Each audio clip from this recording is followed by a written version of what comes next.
இன்றைக்கு நாம் தியானிக்கின்ற வேத பகுதி நான் வாசித்த மத்தேயு 13ஆம் அதிகாரம். மத்தேயு 13ஆம் அதிகாரம். இந்த 13ஆம் அதிகாரம் முழுவதும் இது ஒரு ஓமைகளின் அதிகாரம்.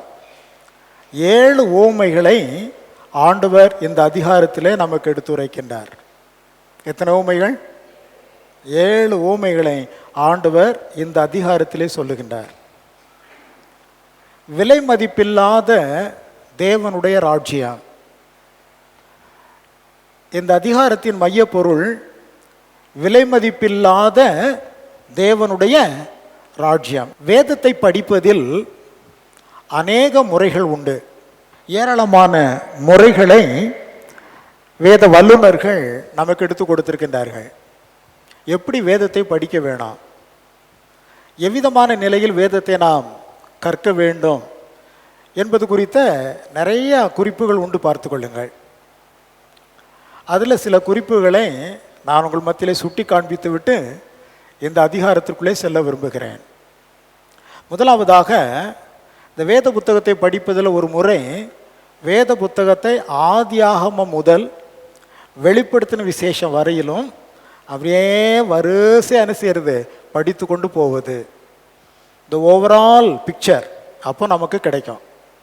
வேதாகமத்தின் ஒரு முழுமையான ஒரு காட்சி படத்தை நாம் அறிந்து கொள்ள வேண்டுமேயானால் ஆதியாகமம் 1ஆம் அதிகாரம் துவக்கி வெளிப்படுத்தின விசேஷம் 22ஆம் அதிகாரம் வரையிலும் தொடர்ச்சியாக என்ன செய்ய வேண்டும்? படிக்க வேண்டும். அது ஒரு படிப்பு முறை. வேதத்தை தொடர்ந்து படித்து அதன் மூலம் வேதாகமம் என்ன சொல்லுகிறது, வேதாகமத்தினுடைய கருத்து என்ன, சத்தியம் என்ன என்பதை புரிந்து கொள்கிற ஓவரால் பைபிள் ஸ்டடி. முழுவதுமாய் ஒட்டுமொத்தமான புத்தகங்களை எல்லாம் வரிசையாக படித்து கொண்டு செல்வது. ரெண்டாவது, நீங்கள் பார்த்தீங்கன்னா ஒவ்வொரு புத்தகத்தையும் தனித்தனியாக எடுத்து படிப்பது. புக் பைபிள் ஸ்டடி அப்படின்னு சொல்லுவாங்க. Book Bible study method. ஆதியாகமம் என்று எடுத்துக்கொண்டால் ஆதியாகமம் அதனுடைய நோக்கம் என்ன, அதில் வர்ற கேரக்டர்ஸ்லாம் எப்படி வர்றாங்க, அதனுடைய மைய பொருள் என்ன, எவ்விதமாய் போய் கொண்டிருக்கிறது என்பதையெல்லாம் அந்த ஒரு புத்தகத்தை மையமாய் வைத்து படிக்கின்ற ஒரு மெத்தட். இவ்விதமாகவும் வேதத்தை என்ன செய்யலாம்? படிக்கலாம். ஒரு புத்தகத்தை எடுத்து அந்த புத்தகத்தை மையமாய் வைத்து படிப்பது. மூன்றாவதாக, சாப்டர். ஒரு அதிகாரத்தை, இன்றைக்கு நாம் அதைத்தான் செய்ய போகிறோம், ஒரு அதிகாரத்தை மாத்திரம் எடுத்துக்கொண்டு அந்த முழு அதிகாரத்திலும் வாட் இஸ் த கண்டென்ட், அதில் என்ன பொருள் அடங்கி இருக்கிறது, அதை குறித்து தீர்க்கமாக படிப்பது சாப்டர் ஸ்டடி மெத்தட். அத்தியாயம் அதிகார படிப்பு முறை அப்படின்னு சொல்லுவாங்க. யங்ஸ்டர்ஸ் எல்லாம் வேதத்தை ஓரளவு கற்றுக்கொள்வதற்கு இதை நீங்கள் அபியாசப்படுத்தி பார்க்கலாம். கிட்டத்தட்ட 45 ஆண்டுகளாக நான் தொடர்ந்து அபியாசப்படுத்தி கொண்டிருக்கிறதான முறைகள் தான் இவை. 45 வருடங்களாக நான் இந்த விதத்திலே தான் வேதாகமத்தை படித்து வந்திருக்கிறேன், படித்து கொண்டும் இருக்கிறேன். ஆக ஒவ்வொரு அதிகாரத்தையும் எடுத்து அதை டீட்டெயிலாக உட்காந்து படிக்கிறது. ஒரு அதிகாரத்தை பல தடவை வாசிப்பது. அப்போ அந்த அதிகாரத்தில் இருக்கிறதான காரியங்கள் எல்லாம் நாம் புரிந்து கொள்ள முடியும். நான்காவதாக, ஒரே ஒரு வசனத்தை மாத்திரம் எடுத்துக்கிறது. ஒரு வசனத்தை மாத்திரம், சிங்கக்குட்டிகள் தாழ்ச்சி அடைந்து பட்டினியாக இருக்கும், கர்த்தரை தேடுகிறவர்களுக்கும் ஒரு நன்மையும் குறைவுபடாது, ஒரு வசனம். அல்லது கர்த்தரை காலத்திலும் நான் ஸ்தோத்தரிப்பேன், அவர் துதி எப்போதும் என் வாயில் இருக்கும். இந்த ஒரு வசனத்தை எடுத்து வைத்துக்கொண்டு வேதாகமம் முழுவதையும் மையப்படுத்தி அந்த வசனத்தை தியானித்து படிப்பது வசன தியான படிப்பு முறை என்று சொல்வது பார்த்து கொள்ளுங்கள். ஐந்தாவதாக, ஒரு வார்த்தையை வேதாகமத்தில் எடுத்து அந்த வார்த்தை குறித்து முழு வேதாகமத்தையும் அலசி ஆராய்ந்து படிப்பது. விசுவாசம். என்னது விசுவாசம் என்பது? ஒரே வார்த்தை. அந்த விசுவாசம் என்கிற வார்த்தை குறித்து முழு வேதாகமும் பேசுகிறது. அது என்ன பேசுகிறது? விசுவாசம் என்றால் என்ன? ஆசாரியன், அது ஒரு வார்த்தை. அப்படித்தானே? மேய்ப்பன், அது ஒரு வார்த்தை. மனம் திரும்புதல் ஒரு வார்த்தை. இப்படி ஏராளமான வார்த்தைகள் வேதாகமத்தில் இருக்கிறது. அந்த வார்த்தைகளை எடுத்து வைத்துக்கொண்டு ஒரு வார்த்தையை எடுத்து வைத்து அதை மையப்படுத்தியே படித்து கொண்டு செல்வது, அது ஒரு Bible study method. One words study method, one word, ஒரு வார்த்தையை படிப்பது. ஆறாவதாக பயோகிராஃபிக்கல் மெத்தட் அப்படிம்பாங்க, அதாவது வாழ்க்கை சரிதை படிப்பு முறை. ஏப்ரஹாம், அது ஒரு வாழ்க்கை. அந்த ஆபிரகாமை படித்து அவருடைய அங்கே சொல்லப்பட்டிருக்கிற அவரை குறித்த எல்லா காரியங்களையும் நாம் அவரை மையமாய் வைத்து படிக்கின்ற முறை. யாக்கோபு, பவுல், பேதுரு, ஆமோஸ், தானியேல், இப்படி ஏராளமான கேரக்டர்ஸ், அவங்கள மையமாய் வைத்து நாம் படிப்பது பார்த்து கொள்ளுங்கள். அது பயோகிராஃபிக்கல் மெத்தட், அவருடைய வாழ்க்கை சரிதை படிப்பு முறை என்று சொல்வது. ஏழாவதாக தீமேட்டிக் பைபிள் ஸ்டடி. தீம், ஒரு கருப்பொருளை எடுத்துக்கொள்வது, அந்த கருப்பொருளை மையமாய் வைத்து அப்படியே வேதாகமத்தில் படித்து கொண்டே வருவது. கருப்பொருள் ஒன்று, அதை சுற்றிலும் நாம் தியானித்து பார்ப்பது. இந்த விதத்திலே தான் கடந்த 45 ஆண்டுகளாக நாம் முகாம்கள் அனைத்திலும் இந்த மெத்தடை தான் நாம் ஃபாலோ பண்ணுறோம். ஒரு தீம், பாயும் தண்ணீர், பிரதான கட்டளை, அதினதின் காலத்திலே, இப்படி ஏராளமான கருப்பொருள்கள் வேதத்திற்குள்ளே இருக்கிறது. ஒன்றை எடுத்து வைத்து அதை சுழண்டே படித்து கொண்டிருப்பது. கிட்டத்தட்ட 100 கருப்பொருள்களுக்கு மேலாக நாம் இந்த வேதாகமத்தை மையமாய் வைத்து என்ன செய்திருக்கிறோம், படித்திருக்கிறோம். தீமேட்டிக் பைபிள் ஸ்டடி நம்முடைய முகாம் அனைத்திலும் நாம் கடைபிடித்து வருவது அந்த ஒரு முறைதான் பார்த்து கொள்ளுங்கள். Characteristic Bible study. கேரக்டர் என்று சொன்னால், இப்போ யாக்கோபு எடுத்துக்கிறேங்க. யாக்கோபின் இடத்துல மிக சிறந்ததான கேரக்டர் என்ன? அவரிடத்தில் எப்படிப்பட்ட கேரக்டர்லாம் காணப்பட்டது? தேவன் மீத அவர் கொண்டிருந்த நம்பிக்கை, அவர் கொண்டிருந்த விசுவாசம், அவர் கொண்டிருந்த பற்று, இப்படி அவருடைய வாழ்க்கையை மையமாய் வைத்து அவருடைய குணாதிசயங்களை ஆராய்ந்து படிக்கின்ற முறை பார்த்து கொள்ளுங்கள். 9ஆவதாக ஹிஸ்டாரிக்கல் ஸ்டடி மெத்தட்.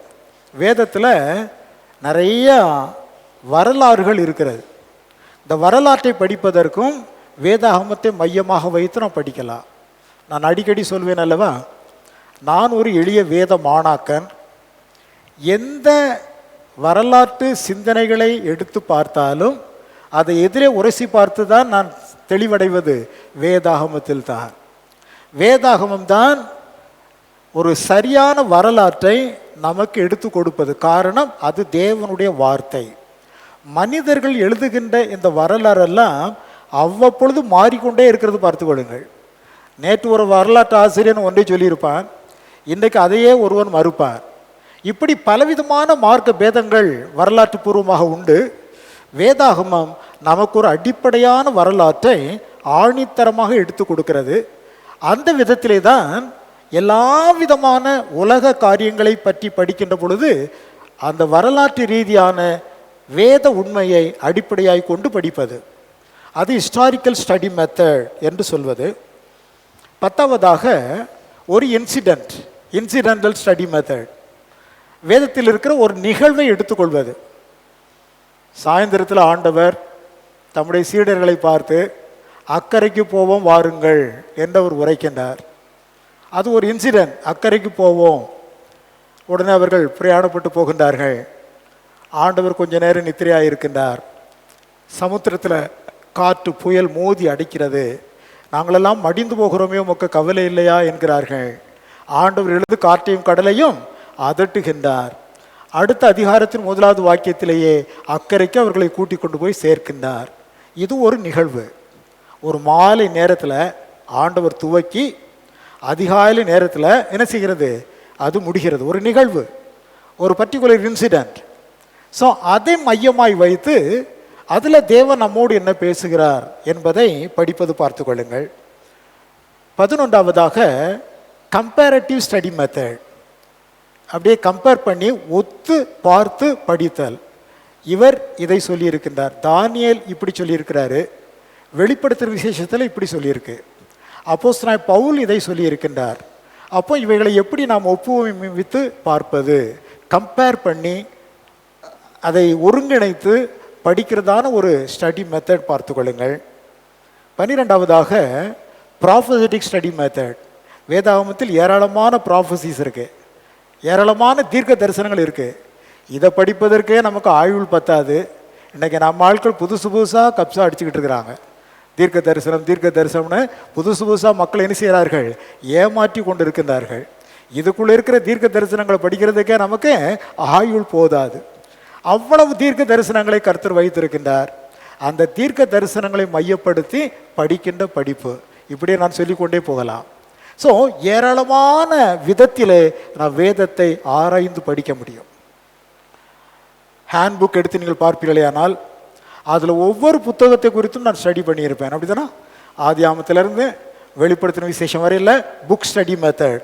ஒவ்வொரு புத்தகத்தை குறித்தும் அதிலே சொல்லியிருப்பேன். ஒவ்வொரு அதிகாரத்திலும் என்ன காரியங்கள் முக்கியமாக இருக்கிறது என்பதை சொல்லியிருப்பேன். சில வார்த்தைகளை எடுத்து பின்பதாக செய்திகளாக கொடுத்திருப்பேன். இப்படி பல விதங்களில் வேதத்தை நாம் ஆராய்ந்து படிக்க ஆரம்பித்தால் அது ரொம்ப இன்பமுடையதாக விளங்கும். பார்த்து கொள்ளுங்கள். வேதம் எனக்கு மன மகிழ்ச்சி என்று சங்கீதக்காரர் உரைக்கின்றார். அப்படித்தானா? வேதமே எனக்கு மன மகிழ்ச்சி. நிறைய பேருக்கு வேதத்தை எப்படி படிக்கணும்னே தெரியறதில்ல. சும்மா எடுக்க வேண்டியதே, ஒரு 2 வசனத்தை வாசிக்க வேண்டியதே, இன்னைக்கு வேதம் படித்து விட்டோம் என்கிற திருப்தி. அப்படித்தானா? இல்லாட்டி இன்னைக்கெல்லாம் கேலண்டரில் வசனத்தை அடித்து கொடுத்துட்றாங்க. உடனே காலையில் எழுந்த உடனே கேலண்டரில் இருக்கிற ஒரு வசனத்தை படிச்சுட்டு ஒரு பெரிய திருப்தி, இன்னைக்கு வேதத்தை படித்தாச்சு. இல்லை என்றால் அப்படி பெரட்ட வேண்டியது என்ன வருகிறதோ அதை படித்து விட்டு போவது. இப்படி பல விதங்களில் வேத தியானத்திலே நமக்கு நிறைய குறைபாடுகள் இருக்கிறது. அதை நாம் மாற்றிக்கொள்ள வேணும். குறிப்பாக படிக்கின்ற பிள்ளைகள் வேதாகமத்தை கொஞ்சம் படிப்பதற்கு நீங்கள் உங்களை உட்படுத்திக் கொள்வீர்களே, ஆனால் அது உங்களை பாக்கியவான்களாக மாற்றி போடும். இரவும் பகலும் அவருடைய வேதத்தில் தியானமாயிருந்து இரவும் பகலுடைய வேதத்தில் தியானமாயிருக்கிற மனுஷன் பாக்கியவான். இரவும் பகலும் அவருடைய வேதத்தில் தியானமாயிருக்கிற மனுஷன் எப்படிப்பட்டவனா? பாக்கியவான். அவன்தான் யாரு?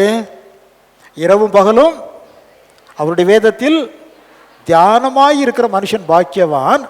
அவன் நீர்க்கால்களின் ஓரமாய் நடப்பட்டு. அதை யார் தான் அந்த வாக்குத்தத்தத்தை எடுத்து பயன்படுத்தலாம்? எல்லாரும் ஆண்டவரே நீர்க்கால்களின் ஓரமாய் நடப்பட்டு தன் காலத்தில் கனியை தந்து இலையுதிராக இருக்கிற மரத்தை போல் இருப்பான், அவன் செய்வதெல்லாம் வாய்க்கும் என்று சொல்லியிருக்கிறீரே, எனக்கு இதெல்லாம் வாய்க்கு பண்ணணும்னு எல்லாரும் என்ன செய்ய முடியாது? கேட்க முடியாது. எல்லாரும் அந்த வசனத்தை எடுத்து பயன்படுத்தினா அது பிரயோஜனமற்றது. அது யாருக்கு தான் கொடுக்கப்பட்டிருக்கிறது? இரவும் பகலும் அவருடைய வேதத்தில் தியானமாய் இருக்கிற மனுஷன் அவன் பாக்கியவான். அவன் நீர்க்கால்களின் ஓரமாய். அப்படிப்பட்ட மனிதர்கள் ஆண்டவர்கிட்ட போயிட்டு, ஆண்டவரே நான் உம்முடைய வேதத்தை சிநேகிக்கிறேன், உம்முடைய வேதத்தை நேசிக்கிறேன், உம்முடைய வேதத்தை எவ்வளவாய் பிரியமாய் நான் கை கொள்கிறேன் என்பது உமக்கு தெரியும். ஆகையினால் நான் செய்வதெல்லாம் என்ன செய்யணும்? வாய்க்கணும். நான் இலையுதிராது இருக்கிற மரத்தை போல் இருக்கணும் என்று நாம் அதை கிளைம் பண்ண முடியும், உரிமை பாராட்ட முடியும். இப்படி வேதாகமத்தை கற்றுக்கொள்வதே, வேதாகமத்தை படிப்பதே ஒரு பெரிய சிறப்பு. பார்த்து கொள்ளுங்கள். ஆக வேதத்தை கற்றுக்கொள்வதில் நம்முடைய மக்கள் ரொம்ப ஆர்வமுடையவர்களாக காணப்பட வேண்டும். இருக்கட்டும். இன்றைக்கு நாம் the chapter wise study method அப்படின்னு சொல்லுவாங்க. ஒரு அதிகாரத்தை மையப்படுத்தி அந்த அதிகாரத்திலே கர்த்தர் என்ன பேசி இருக்கின்றார், அதன் மூலமாக நம்மிடத்தில் என்ன பேச விரும்புகின்றார் என்பதை ஓரளவு அறிந்து கொள்வதற்கு முற்படுவது ஒரு அதிகார படிப்பு முறை. ஒரு அதிகாரத்தை கையில் எடுத்துக்கொள்வது. இந்த அதிகாரம், இந்த குறிப்பிட்ட மத்தேயு 13ஆம் அதிகாரம் நிறைய ஓமைகளினால் நிறைந்த ஒரு அதிகாரம். நிறைய ஓமைகளினாலே நிறைந்திருக்கின்ற ஒரு அதிகாரம். இதில் 35ஆம் வசனத்தை பார்ப்பீர்களே, ஆனால் என் வாயை ஓமைகளினால் திறப்பேன், உலக தோற்றம் முதல் மறைபொருள் ஆனவைகளை வெளிப்படுத்துவேன் என்று தீர்க்கதரிசியால் உரைக்கப்பட்டது நிறைவேறும்படி இப்படி நடந்தது. உலக தோற்றம் முதல் மறைவாயிருந்தவர்களை வெளிப்படுத்துவதற்காக தேவன் சொல்லியதான ஓமைகள். ஓமைகளினால் அவர் தம்முடைய வாயை திறக்கின்றார். அவர் அவ்விதமாய் தமது வாயை திறந்தவர்களுக்கு உபதேசிக்கின்ற பொழுது உலக தோற்றம் முதல் மறைவாயிருந்த அநேக மறைபொருள்கள் அங்கே என்ன செய்யப்படுகிறதாம்? வெளிப்படுத்தப்படுகிறது. விலை மதிப்பில்லாத தேவனுடைய ராஜ்யம், இதை குறித்து பழைய ஏற்பாட்டில் தேவனாகிய கர்த்தர் வெளிப்படுத்தினது உண்டு. அவர்களுக்கு அது புரியவில்லை. அவங்களுக்கு அது என்ன செய்யலை? புரியலை. அதோட அவர்கள் அத்தனை தூரம் அதில் தங்களை உட்படுத்திக் கொள்ளவும் இல்லை. ஆபிரகாமை பார்த்து ஆண்டவர் சொன்னாரு, உன் சந்ததிக்குள்ள பூமியின் வம்சங்கள் எல்லாம் ஆசீர்வதிக்கப்படும் என்று சொன்னாரு. அப்போ பூமியில் இருக்கிற வம்சங்கள் எல்லாவற்றிற்கும் தேவன் ரட்சிப்பை வைத்திருக்கிறார் என்பதுதானே பொருள். அதை குறித்து யூதர்கள் சரியானபடி என்ன செய்யவில்லை? கருத்தாக அதை விசாரித்து பார்க்கவில்லை. உலக தோற்றம் முதற்கொண்டே தேவனாகிய கர்த்தர் தம்முடைய மறைபொருள்களை தன்னுடைய வேதத்தை வைத்திருந்தார். அதை அவர்கள் அறிந்து கொள்ள முற்படாததினாலே அந்த முற்காலங்களில் அவ்விதமாய் அவர்களுக்கு அது வெளிப்படுத்தப்படவில்லை. ஆண்டவராகிய இயேசு கிறிஸ்து வந்த பின்பு தம்முடைய அப்போஸ்தலர் தீர்க்கதரிசிகளின் மூலமாக தேவனாகிய கர்த்தர் தம்முடைய திருவுளத்தை அவர் நமக்கு வெளிப்படுத்தி காண்பித்திருக்கின்றார். தேவனுடைய ராஜ்யம் என்பது இன்றைக்கு பூமியிலே காணப்படுகிற கர்த்தருடைய திருச்சபை. நன்றாய் புரிந்து கொள்ளணும். 2 ராஜ்யங்கள் குறித்து பேசப்படும். நான் பல விஷயம் உங்களிடத்தில் பேசியிருக்கிறேன் என்று எண்ணுகிறேன். 2 ராஜ்யங்கள். ஒன்று தேவனுடைய ராஜ்யம், கிங்டம் ஆஃப் காட். மற்றொன்று பரலோக ராஜ்யம், கிங்டம் ஆஃப் ஹெவன். இந்த ரெண்டும் அங்கே சொல்லப்படுகிறது. மத்தேயு சுவிசேஷத்தில் மாத்திரம்தான் பரலோக ராஜ்யம் குறித்த வார்த்தை காணப்படும், kingdom of heaven. Kingdom of God, தேவனுடைய ராஜ்யம் என்கிற வார்த்தை 4 சுவிசேஷங்களிலும் காணப்படும். ஆக 2ற்கும் பெரிய வித்தியாசம் உண்டு. இதை புரிந்து கொள்ளணும். தேவனுடைய ராஜ்யம் என்பது இன்றைக்கு பூமியிலே இருக்கிற கிறிஸ்துவின் திருச்சபை. சொல்லுங்க பார்க்கலாம். தேவனுடைய ராஜ்யம் என்பது இன்றைக்கு பூமியில் இருக்கிற தேவனுடைய திருச்சபை. தேவனுடைய திருச்சபைக்கு தேவனுடைய ராஜ்யம் என்று பெயர். இனி வரப்போகிற கிறிஸ்துவின் ராஜ்யம் 1000 வருட ஆளுகை என்று சொல்லப்படுகிற அந்த ராஜ்யத்திற்கு பரலோக ராஜ்யம் என்று பெயர். வரப்போகிற 1000 வருட ஆளுகைக்கு என்ன பேரு? பரலோக ராஜ்யம். ரெண்டையும் போட்டு குழப்பிடக்கூடாது. தேவனுடைய ராஜ்யம் என்பது இன்றைக்கு இருக்கிற கிறிஸ்துவின் திருச்சபை. பரலோக ராஜ்யம் என்பது கிறிஸ்துவை ராஜாவாக கொண்டு இந்த உலகம் ஆளுகை செய்யப்பட போகின்ற 1000 வருட ஆளுகை குறித்த அந்த ராஜ்யம். ஆக இங்கே ஆண்டவர் தம்முடைய ராஜ்யத்தை குறித்து, இந்த பூமியிலே இப்பொழுது இருக்கிற ராஜ்யத்தை குறித்து ஆண்டவர் நிறைய ஓமைகளிலே அவர் நமக்கு அவர் எடுத்து கொடுக்கிறதை நம்மால் பார்க்க முடிகிறது. இந்த ராஜ்யத்தில் இருந்து கொண்டுதான் நாம் பரலோக ராஜ்யத்திற்கென்று ஆயத்தமாகின்றோம். இந்த ராஜ்யத்திற்குள்ளே இராதவர்கள் எங்கே போக முடியாது? எங்கே போக முடியாது? பரலோக ராஜ்யத்திற்கு போக முடியாது. இன்றைக்கு பூமியில் இருக்கிற தேவனுடைய ராஜ்யமாகிய திருச்சபைக்குள்ளே இராத மக்கள் வரப்போகிற பரலோக ராஜ்யத்தில் அவர்கள் என்ன செய்ய முடியாது? பங்கடைய முடியாது. ஆக தேவனுடைய ராஜ்யமாகிய திருச்சபைக்குள்ளே நாம் இருக்க வேண்டியது மிக அவசியம் என்பதை புரிந்து கொள்ள வேண்டும். பார்த்து கொள்ளுங்கள்.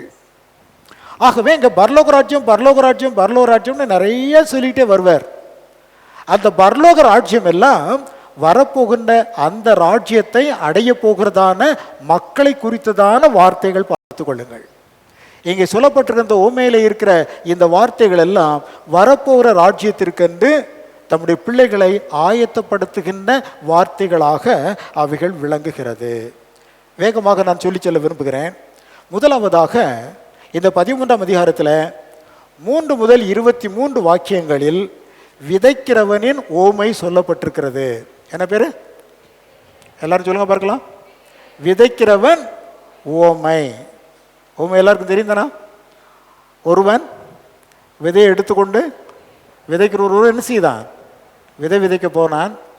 சில விதைகள் வழியருகே விழுந்தது, சில விதைகள் கற்பாறை உள்ள இடத்திலே விழுந்தது, சில விதைகள் முட்கள் உள்ள இடத்திலே விழுந்தது, சில விதைகள் நல்ல நிலத்தில் விழுந்தது.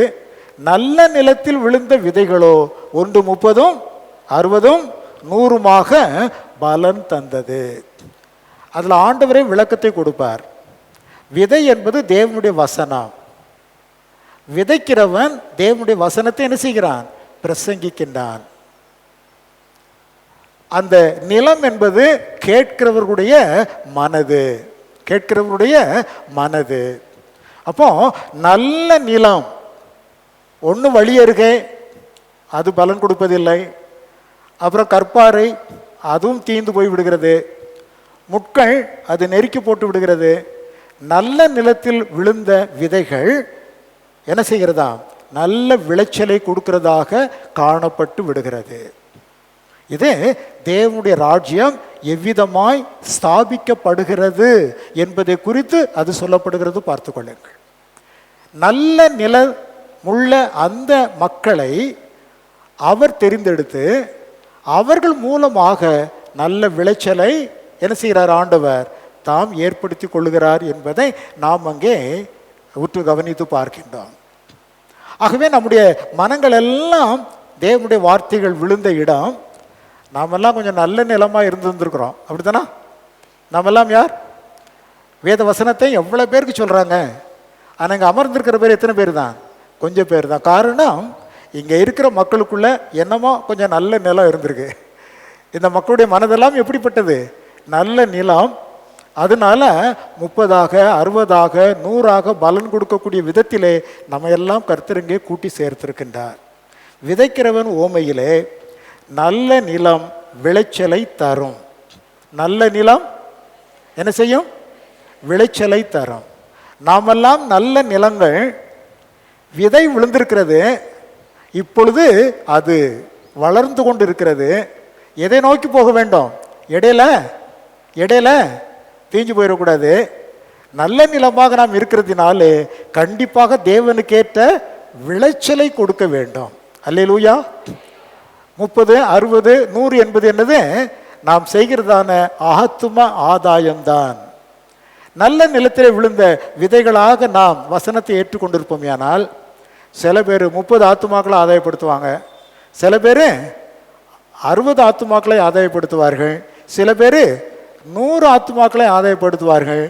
தங்களுடைய ஆவிக்குரியதான வளர்ச்சியிலும் நல்ல கனிகளை கொடுக்கக்கூடிய விளைச்சலை தரக்கூடிய மக்களாக அவர்கள் விளங்குவார்கள் என்பதை அந்த ஓமையிலே ஆண்டவர் எடுத்துரைக்கின்றார். இரண்டாவதாக 24ஆம் வசனம் முதல் 30வது வசனம் வரையிலே விதையும் களையும் என்கிறதான ஒரு பொருள் பற்றி ஆண்டவர் பேசுகிறார். முதலாவது ஓமையிலே விதையை பற்றி மாத்திரம் பேசுவார். விதையை விதைக்கிறான், அது எப்படிப்பட்ட நிலத்தில் விழுகிறது, எது விளைச்சலை கொடுக்கிறது என்று பேசிக்கொண்டு வருவார். இரண்டாவது ஓமையிலே விதையையும் களையையும் குறித்து பேசுகின்றார். காலையில் விதைக்கிறவன் போய் விதையை விதைத்து விட்டு வந்து விடுகிறான். காலையில் விதைக்கிறவன் என்ன செய்கிறான்? விதையை விதைத்து விட்டு வந்து விடுகிறான். சரி, நல்ல விதை விதைச்சாச்சு, நல்ல நேர்த்தியாய் வளர்ந்து விடும் என்கிற எதிர்பார்ப்போடு வந்து நல்லா நித்திரை தூங்கிட்டு இருக்கிறான். ஏன்னா காலையில் பூரா கஷ்டப்பட்டு விதைச்சாச்சு, ராத்திரில நல்ல தூக்கம். ஆனால் சத்ரு என்ன பண்ணுறான் தெரியுமா? இவன் எப்படா விதைத்துட்டு போவான், எப்போ வீட்டில் போய் நிம்மதியாக தூங்குவான், நம்ம வேலையை நம்ம என்ன செய்யலாம், ஆரம்பிக்கலாம் என்று காத்து கொண்டே இருப்பான். இவன் வீட்டுக்கு போய் குளிச்சுட்டு சாப்பிட்டுட்டு நல்லா தூங்கிட்டு இருப்பான். பார்த்தீங்களா? இந்த சத்ருவானவன் களைகளை எடுத்துக்கொண்டு போவான். எதை எடுத்துக்கொண்டு போவான்? களைகளை எடுத்துக்கொண்டு போயிட்டு இந்த விதைக்கும் போது தான் நேர்த்தியாக நம்ம விதைக்கணும். களை விதைக்கிறது அப்படி இல்லை, இங்கே இருந்துக்கிட்டே எரிஞ்சாலே போதும், அப்படித்தானா? இங்கே இருந்தாலே என்ன செய்யுது, போதும். ஆகவே ராத்திரியில் போய் கையில் இருக்கிற களையை கொண்டு போய் நல்ல அந்த விதைத்த இடத்துல எரிந்து விட்டு வந்து விடுகிறான்னு பார்த்து கொள்ளுங்கள். விவசாயி போகிறாரு, ஒரு ஃப்ரெண்டோடு போயிட்டுருக்கிறான். எப்பா என்ன நல்லா விதைச்சல, அதெல்லாம் அருமையாக விதைச்சாச்சு, நல்லா நேர்த்தியாக இருக்கும். உடனே போய் பார்த்தால் அங்கே விதையும் முளைத்திருக்கிறது, இடையில இடையில நிறைய என்ன கிடக்குது, களையும் கிடக்கிறது. நல்ல விதை தானே விதைத்தோம், எப்படி களை வந்தது? அவன் சொல்கிறான், கரெக்டு, அந்த பையன் இருக்கிறானே அந்த சத்ரு எனிமி, நான் தூங்கிட்டு இருக்கிற நேரத்தில் வந்து என்ன செய்து விட்டான், களையை விதைத்து விட்டு போயிருந்திருக்கிறான். எப்பா இந்த களைகளெல்லாம் அறுத்து எரிஞ்சிருவோமா? Don't touch.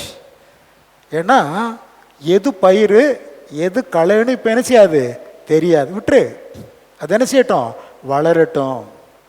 முடிவிலே எது களை என்று தெரியும், எது மணி என்று தெரியும்.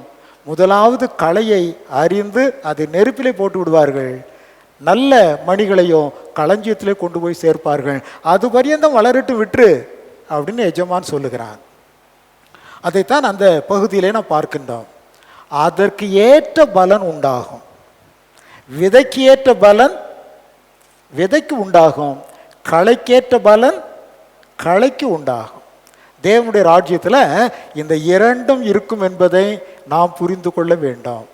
இங்கே வந்து அமர்ந்திருக்கிற அத்தனை பேரில் யாரெல்லாம் விதைகள் வளர்ந்து கொண்டிருக்கிறது அல்லது யாருடைய இருதயத்திலெல்லாம் களைகள் வளர்ந்து கொண்டிருக்கிறது என்பது எனக்கு தெரியாது.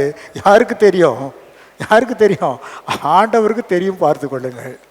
இருக்கிறத பார்க்கறதுக்கு எல்லாமே நல்லா தான் தெரியுது, அதுதான் அங்கே சொல்லப்பட்டது. இப்போ ஒன்றும் பண்ணிடாத, பார்க்கறதுக்கு ரெண்டு ஒன்று போல தான் செய்கிறது, தெரிகிறது. இந்த முகத்தை பார்த்தாலும் பயங்கரமான பக்திக்குரிய மகள் போல தான் தெரிகிறது, இந்த முகத்தை பார்த்தாலும் எப்படித்தான் தெரிகிறது, அப்படித்தான் தெரியுது. அதனால் இப்போ விட்டு அது வளர்ந்து வளர்ந்து முற்றி வருகின்ற பொழுது அதனுடைய சுய ரூபம் கடைசியாக என்ன செய்து விடும், வெளிப்பட்டு விடும். வெளிப்படுகிற அந்த நேரத்தில் அதற்குரிய பலன் கிடைக்கும். என்ன பலன்? களையை அறுத்து அரியாக கட்டி கொண்டு போய் நெருப்பிலே போட்டு விடுவார்கள். மணிகளையோ அரிகளாக கட்டி அடித்து மணிகளை எங்கே கொண்டு போவார்கள்? களஞ்சியத்துக்கு கொண்டு போவாங்க. அதனால தேவனுடைய திருச்சபைக்குள்ளே இந்த ஆபத்து இருக்கிறது என்பதை நமக்கு சுட்டி காண்பிக்கிறது. பார்க்க எல்லாம் நல்லா தான் இருப்பாங்க, ஏன்னா ட்ரெஸ் பண்ணிட்டா எல்லாரும் நல்லா தான் இருப்பாங்க, அப்படித்தானே? ட்ரெஸ் பண்ணிட்டு நல்லா நீட்டாக வந்தால் பார்க்கறதுக்கு எல்லா முகமெல்லாம் நல்லா தான் இருக்கும். அகத்தின் அழகு முகத்தில் தெரியும் என்று சொன்னாலும் உள்ளத்திற்குள்ளே ஆழமாய் புதைந்து கிடப்பதை ஆராய்ந்திருக்கிறவர் யார் தான்? ஆண்டவர் ஒருவர் தான். உள்ளந்திரியங்களை அவர் ஆராய்ந்து பார்க்கின்றவர். ஆக நாம் எப்பொழுதும் ஒன்றிலே கேர்ஃபுல்லாக இருக்க வேணும். நான் கர்த்தருக்குள் வளர்ந்து கொண்டு இருக்கிறேனா, கர்த்தருடைய வித்து தான் எனக்குள் வளர்ந்து கொண்டு இருக்கிறதா, இல்லை சத்துருடைய வித்து எனக்குள் வளர்ந்து கொண்டு இருக்கிறதா என்பதை யோசித்து கொண்டே இருக்க வேணும். இரண்டு பேருக்குள்ளே, ஒருவன் அண்ணன் இன்னொருவன் தம்பி, ரெண்டு பேருக்குள்ளேயும் மனம், இரண்டு மனங்கள் இருக்கின்றன. ஒரு மனதில் தேவனை குறித்த விசுவாசம் வளர்ந்துக்கிட்டே இருக்கு, இன்னொரு மனதுக்குள்ள பொல்லாங்கனால் விதைக்கப்பட்ட விதை அது வளர்ந்து கொண்டே இருக்கிறது. யாரை சொல்கிறேன்னு உங்களுக்கு தெரியும். ஒருவன் காயின், இன்னொருவன் ஆபேல். ஆபேலுக்குள்ள விசுவாசம் வளர்ந்துக்கிட்டே இருக்கு, காயினுக்குள்ளே சத்ருவானவன் விதைத்த பொல்லாங்கனால் உண்டாயிருந்து. ஆக பொல்லாங்கனால் விதைக்கப்பட்ட விதை யாருக்குள்ள முளைத்து வளர்ந்து கொண்டிருக்கிறது? உரிய நேரம் வந்தது, பார்த்து கொள்ளுங்கள். கடைசியில் அது வெளிப்பட்டது. கடைசியில் என்ன செய்தது? அது வெளிப்பட்டது. இதோ ஆபேல் தேவனால் நற்சாட்சியை பெற்றுக்கொண்டார், காயினோ அவன் பழி சுமந்தவனாக துரத்தி விடப்பட்டார். ஆக விதையும் களையும் என்கிற அந்த ஓமையிலே அதற்கேற்ற பலனை கர்த்தராகி தேவன் என்ன செய்வார்? கொடுப்பார். ஆகையினால் நம்முடைய மனதிலே தேவனுக்கேற்ற வளர்ச்சி, தேவனுக்கேற்ற பரிசுத்தம், தேவனுக்கேற்ற விசுவாசம், அதிலே நாம் வளர்ந்து கொண்டிருக்கிறோமா என்பதிலே கருத்துள்ளவர்களாய் காணப்பட வேண்டும்.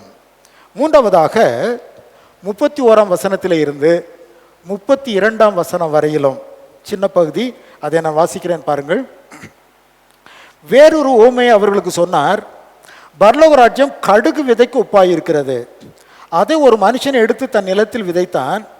அது சகல விதைகளிலும் சிறிதாயிருந்தும் வளரும் போது சகல பூண்டுகளிலும் பெரிதாகி ஆகாயத்து பறவைகள் அதன் கிளைகளில் வந்து அடையத்தக்க மரமாகும் என்றார். கடுகு விதை மிக மிக மிக மிக எவ்வளோ பெருசாக இருக்குமா? கடுகு விதை எப்படிப்பட்டது சொல்லுங்க? மிகவும் சிறியது. ஆனால் அங்கே சொல்லப்பட்டிருக்க அந்த அங்கே பார்த்தீங்கன்னா நம்ம நார்த் இந்தியாவிலலாம் போனால் ஏகப்பட்ட கடுகு தான் பார்த்து கொள்ளுங்கள். இங்கே நமக்கு எப்படி நல்லெண்ணெய் நம்ம யூஸ் பண்ணுறோமோ, கடலெண்ணெய் யூஸ் பண்ணுறோமோ, அது மாதிரி வட இந்தியாவுக்கு போகிறீங்கன்னா ஒரே கடுகு எண்ணெய் தான். தெருவில் நடக்க முடியாது. நான் முதலாவது விசையெல்லாம் வட இந்தியாவுக்கு சென்ற பொழுது கான்பூர் என்கிறதான சிட்டியில் நடந்துகிட்டு இருக்கிறேன். 2 பக்கமும் அந்த கடுகு எண்ணெயில் தான் எல்லா பதார்த்தங்களையும் செய்கிறாங்க.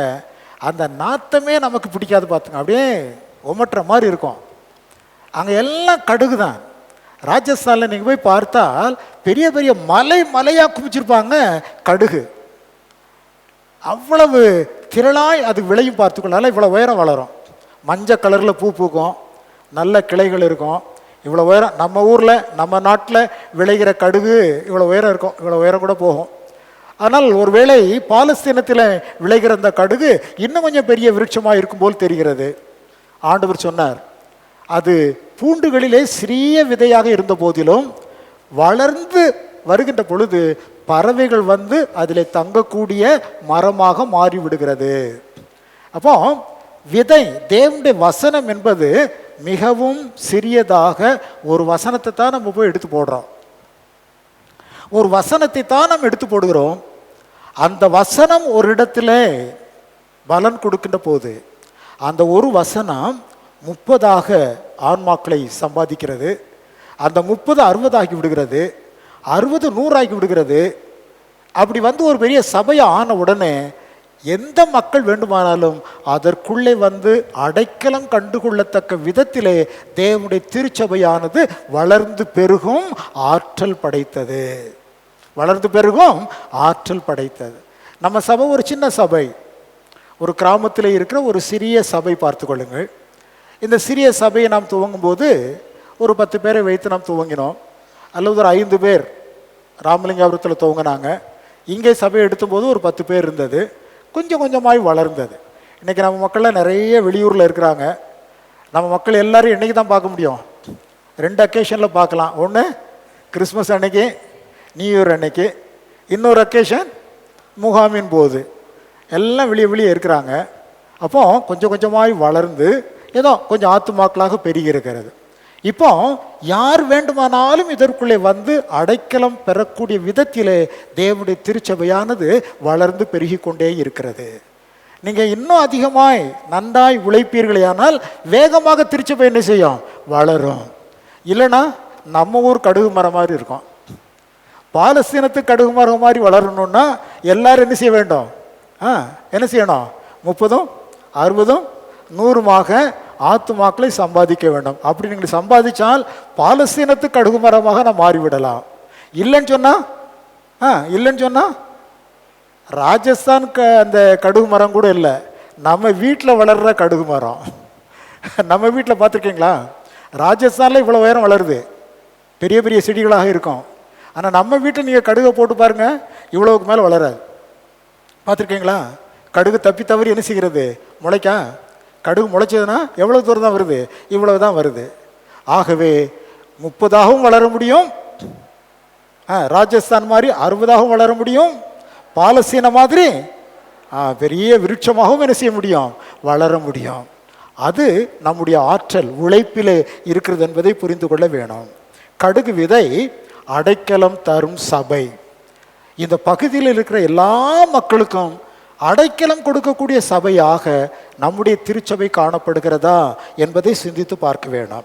4வதாக மத்தேயு 13:33 புளித்த மாவு குறித்த ஒரு ஓமை. அது ஒரு சிறிய ஒரு வசனம் தான், வாசிக்கிறேன் பாருங்கள். வேறொரு ஓமையை அவர்களுக்கு சொன்னார். பரலோக ராஜ்யம் புளித்த மாவுக்கு ஒப்பாயிருக்கிறது. அதை ஒரு ஸ்திரீ எடுத்து முழுவதும் புளிக்கும் வரைக்கும் 3 படி மாவிலே அடைக்கி வைத்தாள் என்றார். புளித்த மாவு என்றாலே அது பாவத்தை சுட்டி காண்பிக்கும். புளித்த மாவு என்றாலே எதை சுட்டி காண்பிக்கும் சொல்லுங்க? புளித்த மாவு என்றால் பாவத்தை சுட்டி காண்பிக்கும். பரிசேயருடைய புளித்த மாவு, ஏன்னா புளித்த மாவு என்பது பாவத்தை சுட்டி காண்பிப்பது. அது எதை சுட்டி காண்பிக்கிறது என்று சொன்னால், திருச்சபைக்குள்ளே பாவம் இருக்கும் என்பதை அது நமக்கு வெளிப்படுத்தி காண்பிக்கிறது. திருச்சபைதான், நம்மெல்லாம் இயேசு கிறிஸ்துவினுடைய நாமத்தை அறிக்கை செய்கிற மக்கள் தான். ஆனால் நமக்குள்ளேயும் என்ன இருக்குமா? என்ன இருக்குமா? பாவம் இருக்கும். ரொம்ப எச்சரிக்கையாக இருக்க வேண்டும் என்பதற்காய் கர்த்தர் அதை சுட்டி காண்பிக்கிறார். முழு இஸ்ரவேல் தான், முழு இஸ்ரவேலும் பரிசுத்தமாய்த்தான் இருந்தது. ஆனால் ஆயிக்கு முன்பதாக போன பொழுது அந்த சிறிய பட்டணத்திற்கு விரோதமாக நிற்கக்கூடாதபடி என்ன செய்தார்கள்? முறிந்து போனார்கள், புறமுதுகிட்டு ஓடினார்கள். யோசுவா போய் ஆண்டவரிடத்திலே கேட்கின்றார், ஏன் ஆண்டவரே இப்படி நடந்தது? எதனால் இப்படி நடந்தது? மகா பெரிய அந்த எரிகோவினுடைய மதிலையெல்லாம் நாங்கள் உங்களுடைய வார்த்தையிலே கேட்டு வீழ்த்தினோம். பெரிய பட்டணமாகிய எரியோவை வீழ்த்தினோம். இந்த சின்ன பட்டணம் ஆயி இதுக்கு முன்னால நாங்கள் இப்படி சிதறடிக்கப்பட்டு வந்து விட்டோமே, எத்தனை பேர் கொல்லப்பட்டு விட்டார்கள். ஏன் கேட்ட பொழுது, முழு இஸ்ரவேலும் சுத்தம்தான், அதற்குள்ளே ஒரு ஆகான் இருக்கிறான் என்று ஆண்டவர் சொன்னார். அதற்குள்ளே என்ன இருக்கிறது? பாவம். இஸ்ரவேலருக்குள்ளே பாவம் இருக்கிறது. ஆகையினால் நீங்கள் புறமுதுகிட்டு ஓடுகின்றீர்கள், பாவத்தை புறம்பே தள்ளுங்கள். அதுதான் இந்த ஓமை நமக்கு எடுத்து சொல்லுகிறது. பார்த்து கொள்ளுங்கள். ஒரு மாவு இவ்வளவு நல்லா நிறையா எவ்வளோ பெரிய கோதுமை மாவு எடுத்து மைதா மாவு எடுத்து அடித்து இவ்வளோ வச்சிருக்கு. அதில் இத்தனோண்டு ஈஸ்ட்டு, ஒரு தயிரோ புளிப்போ ஏதோ உண்டு, கொஞ்சம் அதுக்குள்ளே வச்சு மூடி வச்சிட்டீங்க அப்படின்னு சொன்னால், காலையில் எழுந்து நீங்கள் பார்த்தீங்கன்னா அந்த மாவு முழுக்க எப்படி ஆகிடுது? எப்படி ஆகிடுது? புளிச்சு போயிடுது. அப்படித்தானா? தயிர் குறை அப்படித்தானே ஊற்றுறோம். நல்ல பால், அதில் கொஞ்சம் புளிப்பை ஊற்றியாச்சுன்னா காலையில் என்ன ஆகிடுது? தயிர் ஆகி விடுகிறது. அதுபோல தான் ஆண்டவர் சொல்கிறாரு, எல்லாம் நல்ல மக்கள் தான், ஆனால் எச்சரிக்கையாக இருங்கள், சபைக்குள்ளே பாவம் என்பது ஊடுருவி விடும். ஏதோ ஒரு விதத்தில் பாவமானது ஊடுருவி விடும். பலவிதமான பாவங்கள், அதை நாம் அப்படியே கண்டுகொள்ளாமல் விட்டு விட்டோமே ஆனால் அது நம்மை கெடுத்து, நமக்கு பக்கத்தில் இருக்கிறவங்களை கெடுத்து, நமக்கு அருகில் இருக்கிறவர்களை கெடுத்து, கடைசியில் நதியையெல்லாம் நாற்றம் எடுக்க பண்ணிவிடும். நதியின் மீன்கள் செத்து நதி என்ன செய்ததுதான்? நாற்றம் எடுத்தது. ஒரு மீன் செத்து கிடக்கும், அதை சாப்பிட்டு சாப்பிட்டு அது எதனால ஏதோ ஒரு பாய்சனில் செத்து போச்சுன்னு வச்சுக்கோங்க, அதை சாப்பிட்ற மீன் பூரா செத்து போவோம். ஆகவே எச்சரிக்கையோடு கூட இருக்க வேண்டும். திருச்சபைக்குள்ளே பாவம் பிரவேசித்து விடாத படிக்கு அந்த பாவங்களை அவ்வப்பொழுது ஆண்டவரிடத்தில் அறிக்கை செய்து மனம் பொருந்தின மக்களாக நாம் அமர்ந்திருப்போமையானால் திருச்சபை எப்பொழுதும் எப்படி இருக்கும்? பரிசுத்தமுடையதாக காத்து கொள்ளப்படும். இல்லை என்றால் பாவத்தை கண்டுகொள்ளாமல் விட்டு விடுவோமே ஆனால் அது எப்படி இவ்வளவு மாவை இத்தனோண்டு ஈஸ்ட் புளிப்பு அத்தனையும் புளிப்பாக்கி விடுகிறதோ அதுபோல திருச்சபையை கெடுத்து விடும். ஆகவே எச்சரிப்பு உண்டாக்கும் விதமாக திருச்சபை தேவனுடைய வார்த்தையினால் பிறந்தது, தேவனுடைய வார்த்தையினால் வளர்ந்தது. அப்படிப்பட்ட திருச்சபைக்குள்ளே சத்ருவானவன் களைய விதைக்கின்ற பொழுது அதை சரியாய் பார்த்து நிதானித்து நாம் அதற்கு காத்து கொள்ளவில்லை என்று சொன்னால் என்ன ஆகிடும்? கம்ப்ளீட்டாக பிஞ்ச பூரா களையாகிவிடும். இல்லாட்டி உப்பி அந்த மாவு பூரம் புளிப்பாகிவிடும். அது பாவத்தின் பிரசன்னத்தை காண்பிக்கிறது. பார்த்து கொள்ளுங்கள். ஸோ பாவத்தின் பிரசன்னத்தை தேவ ஆவியின் பிரசன்னத்தினாலே நாம் களைந்து போடுகிற மக்களாக விளங்க வேண்டும். ஒவ்வொரு விஷயம் ஆண்டவருடைய சமூகத்திலே நாம் செல்லுகின்ற பொழுதெல்லாம் ஒவ்வொரு நாளும் எழும்பின உடனே நம்மை நாம் நிதானித்து பார்க்கணும். குறிப்பாக படுக்கைக்கு செல்வதற்கு முன்பதாக காலையில் எழும்பி என்ன சொல்லுவோம்? இந்த நாள் முழுதும் கர்த்தாவே உம்முடைய பிரசன்னத்தினால் எங்களை என்ன செய்யும்? தாங்கி கொள்ளும் என்று சொல்லுவோம். இறைவிலை படுக்கைக்கு செல்வதற்கு முன்பதாக we have to think, இன்றைக்கு என்னுடைய வாழ்க்கை எப்படி இருந்தது? அன்னன்னைக்கு பாவ கணக்குகளை நாம் தீர்த்து விடுவோமே ஆனால் நாம் எப்பொழுதும் எப்படி இருப்போம்? சுத்தமாக இருப்போம். இன்னைக்கு தேவனுக்கு பிரியமில்லாத வார்த்தையை நான் பேசிட்டேனே, அந்த பெண்ணினிடத்தில் நான் இப்படி பேசியிருக்கக்கூடாது, அவள்கிட்ட போய் நான் இப்படி பேசிவிட்டேன் என்று உங்களுக்குள்ளே உணர்த்தப்படுமையானால் அதை குறித்து நீங்கள் ஆண்டவரிடத்தில் அறிக்கை செய்ய வேண்டாம். என் கணவன்கிட்ட இப்படி பேசிட்டேன், என் மனைவிட்ட இப்படி நான் பேசிட்டேன், அந்த பையன் வந்தான், அவன் செய்தது சின்ன காரியம்தான், பட் நான் அதுக்கு இவ்வளவு கோவப்பட்டு பேசியிருக்க வேண்டிய அவசியம் இல்லை, சமாதானமாக பேசியிருக்க முடியும், அதனால் கெடுத்துவிட்டேனே. ஸோ மனசாட்சியில் நம்மை குத்தி கொண்டே இருக்கோம். ஒரு தடவை குத்திக்கிட்டு இருக்கோம், 2 தடவை குத்தும், 3 தடவை குத்தும். அது குத்தட்டும்ட்டு உங்கள் வாட்டில் விட்டுட்டீங்கன்னா அதுக்கப்புறம் உங்களை குத்தவே குத்தாது. அதுக்கப்புறம் என்ன செய்யாது, உங்களை குத்தவே குத்தாது. 2 3 தடவை 4 தடவை உங்களை சுட்டி காண்பித்து கொண்டே இருக்கும். பாவி பாவின்னு சொல்லிக்கிட்டு இருக்கோம். கேட்கவில்லை என்று சொன்னால் அவ்வளவுதான், அது மழுங்கடிக்கப்பட்ட மனசாட்சியிலே சூடுண்ட பொய்யர்களாக நம்மை மாற்றி போட்டு விடும். அந்த அளவிற்கு நாம் செல்லாதபடிக்கு அந்த அன்றைக்கு அவ்வப்பொழுது நம்மை சுத்திகரித்து கொண்டே வருவோமே, ஆனால் நாமும் சுத்தமாக இருப்போம், திருச்சபையும் சுத்தமாக இருக்கும். பார்த்து கொள்ளுங்கள். 5வதாக மத்தேயு 13:44 அன்றியும் பரலோக ராஜ்யம் நிலத்தில் புதைந்திருக்கிற பொக்கிஷத்துக்கு ஒப்பாய் இருக்கிறது. அதை ஒரு மனுஷன் கண்டு மறைத்து அதை பற்றிய சந்தோஷத்தினாலே போய் தனக்கு உண்டான எல்லாவற்றையும் விற்று அந்த நிலத்தை கொள்ளுகிறான் என்று சொல்லப்பட்டிருக்கிறது. சத்தியம், பொக்கிஷம் என்பது சத்தியம். தீமோத்தேயுக்கு அப்போஸ்தலனாகிய பவுல் எழுதும் பொழுது இந்த சத்தியத்தை தான் பொக்கிஷம் பொக்கிஷம் என்று எழுதி கொண்டே இருப்பார். ஸோ தேவனாகிய கர்த்தர் நமக்கு சத்தியம் என்கிற பொக்கிஷத்தை நம்முடைய உள்ளங்களிலே அவர் கொடுத்திருக்கின்றார். பார்த்து கொள்ளுங்கள். ஒரு மனுஷன் சத்தியத்தை கண்ட உடனே அதுவரையிலும் அவனுக்கு தெரியாது, யாரும் அவனுக்கு சொல்லலை. ஆண்டவராய் இயேசு கிறிஸ்துவுடைய சத்தியத்தை ஒரு நாள் உரைத்த உடனே இவன் ஓடுறான். தனக்குரிய எல்லாவற்றையும் கூட விட்டு விட்டு எதை வாங்கி கொள்ள வேண்டும், அந்த சத்தியத்தை பற்றி கொள்ள வேண்டும் என்று சொல்லி அவன் எல்லாவற்றையும் விட்டு விட்டு வருகிறான். பார்த்து கொள்ளுங்கள். சத்தியத்தின் மீது மனிதர்களுக்கு ஏற்படுகிற தாகத்தையும் தவனத்தையும் ஏக்கத்தையும் அது நமக்கு எடுத்து காண்பிக்கிறது. பார்த்து கொள்ளுங்கள். இந்த வசனத்திற்காக, சத்தியத்திற்காக தங்கள் ஜீவனையே கொடுத்த ஏராளமான மக்கள் இருக்கின்றார்கள். சத்தியத்தை காத்துக்கொள்வதற்காக, சத்தியத்துக்கு சாட்சியாய் விளங்க வேண்டும் என்பதற்காக எத்தனையோ பேர் தங்களுடைய ஜீவனையே அர்ப்பணித்து அதை ஒன்றுமில்லாமல் ஆக்கி இருக்கின்றார்கள். ஆகையினால் சத்தியம் என்பது தேவன் நமக்கு கொடுத்திருக்கிற பொக்கிஷம். அந்த சத்தியத்தை தேவன் தம்முடைய திருச்சபைக்குள்ளே வைத்திருக்கின்றார். 1 தீமோத்தேயு 3:15 அப்போஸ்தலனாகிய பவுல் தீமோத்தேயுக்கு எழுதும் பொழுது சொல்லுவார், இந்த வீடு சத்தியத்திற்கு தூணும் ஆதாரமுமாய் இருக்கிறது. ஆக சத்தியம் தேவனுடைய திருச்சபைக்குள்ளே இருக்கிறது, சத்தியம் தேவனுடைய வசனத்திற்குள்ளே இருக்கிறது. தேவனுடைய வசனத்தை வெளிப்படுத்தி காண்பிப்பது தேவனுடைய திருச்சபை. ஆவியானவர் திருச்சபையிலே இருக்கின்றார். ஆக சத்தியத்தை நாம் அறிந்து கொள்கின்ற பொழுது எதற்காகவும் அதை காம்ப்ரமைஸ் பண்ணாமல் சத்தியத்திற்காக நாம் நிற்போமேயானால் அது நம்மை பிரகாசமுடையவர்களாக மாற்றிவிடும். பார்த்து கொள்ளுங்கள். சத்தியம் என்பது பொக்கிஷம். அது மாத்திரமல்ல, விலை உயர்ந்த முத்து என்பது குறித்து அங்கு சொல்லப்பட்டிருக்கிறது.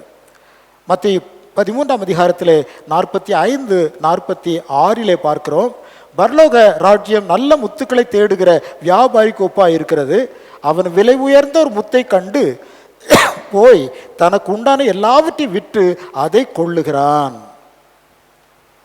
அங்கே ஒருவன், ஒரு வியாபாரி தேடுறான், நல்ல முத்தை தேடுறான். திடீர்னு ஒரு இடத்துல பார்த்து விட்டான், ஒரு நல்ல முத்தை கண்டுபிடித்து விட்டான். கண்டுபிடித்த உடனே அவன் என்ன செய்யறான் தெரியுமா, இந்த ஒரு முத்தை நான் வாங்கி கொள்ள வேண்டும் என்பதற்காய் தனக்குண்டான எல்லாவற்றையும் விற்று போய் அந்த விலை உயர்ந்த முத்தை என்ன செய்து கொள்கிறான், தனக்கென்று எடுத்துக்கொள்கிறான். இந்த உலகத்தில் தேவன் வைத்திருக்கின்ற விலை உயர்ந்த முத்து திருச்சபையும் அதற்குள்ளே தேவன் வைத்திருக்கிற அவருடைய வார்த்தைகளும். தேவனுடைய வசனம் என்பது பொக்கிஷம் என்பதை நாம் கண்டோம். அந்த பொக்கிஷம் தங்கியிருக்கும்படியாய் தேவன் வைத்திருக்கிற இடம்தான் திருச்சபை. பார்த்து கொள்ளுங்கள். ஆக எந்த ஒரு மனிதனாய் இருப்பினும் சரி, ஆண்டவராகிய இயேசு கிறிஸ்துவினுடைய சத்தியத்தை அறிந்து கொண்டால் அதற்கு பின்பு அவன் தங்கியிருக்கிற வேண்டிய இடம் எதுவென்றால் தேவனுடைய திருச்சபை. தேடுகிறான், எங்கே நல்ல முத்து கிடைக்கும் என்று தேடுகிறான். இன்னைக்கு தடுக்கி விழுந்தால் திருச்சபைகள் தான், நான் குறை சொல்லவில்லை. நிறைய திருச்சபைகள் வரட்டும், தெருவுக்கு ஒரு திருச்சபைகள் வரட்டும், கர்த்தருக்கு சாட்சியாக விளங்கட்டும். ஆனால் அதே சமயத்தில் மக்களை பின்வாங்கி போக பண்ணுகிற அல்லது பலவிதமான தவறான உபதேசங்களுக்குள்ள எடுத்துக்கொண்டு செல்லுகிற அநேக சபைகளும் ஆங்காங்கே முளைத்து கொண்டே இருக்கிறது. இந்த வியாபாரி என்ன பண்ணுறான்? தேடுறான். போய் என்ன செய்கிறான்? ஒவ்வொரு முத்தாய் பார்க்கின்றான். எது உண்மையான முத்து, நல்ல விலை உயர்ந்த முத்து எது என்பதை தேடி அதை கண்டுபிடித்த உடனே எல்லாவற்றையும் விட்டு அவன் அந்த முத்தை தனக்கென்று பெற்றுக்கொள்ளுகிறான். நம்முடைய திருச்சபை அவ்விதமான ஒரு முத்தாக விளங்க வேண்டும்.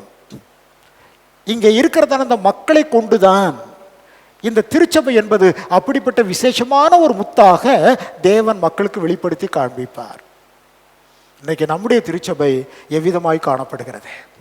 மக்கள் தேடி பார்க்கின்ற பொழுது, ஓ, இங்கே ஒரு விலை உயர்ந்த முத்து இருக்கிறது, தேவனுடைய திருச்சபை இருக்கிறது, நான் அதை கொள்ளட்டும் என்று சொல்லி எல்லாவற்றையும் கூட விட்டுவிட்டு தேவனுடைய திருச்சபையை பற்றி கொள்கிறார்களா என்பதை குறித்து நாம் சிந்திக்க வேண்டும். பார்த்து கொள்ளுங்கள். இறுதியாக 7வதாக மத்தேயு 13:47 முதல் 50 வரையிலே மீன் வலை போட்டு பிடிக்கின்றார்கள். மீனை பிடிச்சு அந்த வலையில் பார்த்தா கொஞ்சம் தவளை கிடக்கு, நண்டு கிடக்கு, மீனும் கிடக்கு, அரட்டவளையும் கிடக்கு, இன்னும் சில பூச்சிகள்லாம் கிடக்கு. உடனே அப்படியே எடுத்து, ஏன்னா நம்ம நெத்திலி, அது என்ன சொல்கிறது, ஒரு கூடு மாதிரி வச்சுருப்பாங்க இல்லையா, அதில் அப்படியே போட்டு வீட்டுக்கு கொண்டு வந்துடுவாங்களா? அரட்டவளை கிடக்கு, தவளை கிடக்கு, பூரான் கிடக்கு, பாம்பு கிடக்கு, மீன் கிடக்கு, எல்லாம் வலைக்குள்ளே வந்து விழுந்துருது. அப்படியே எடுத்து நான் வீட்டுக்கு கொண்டு வந்துடுறோமா? என்ன பண்ணுறோம்?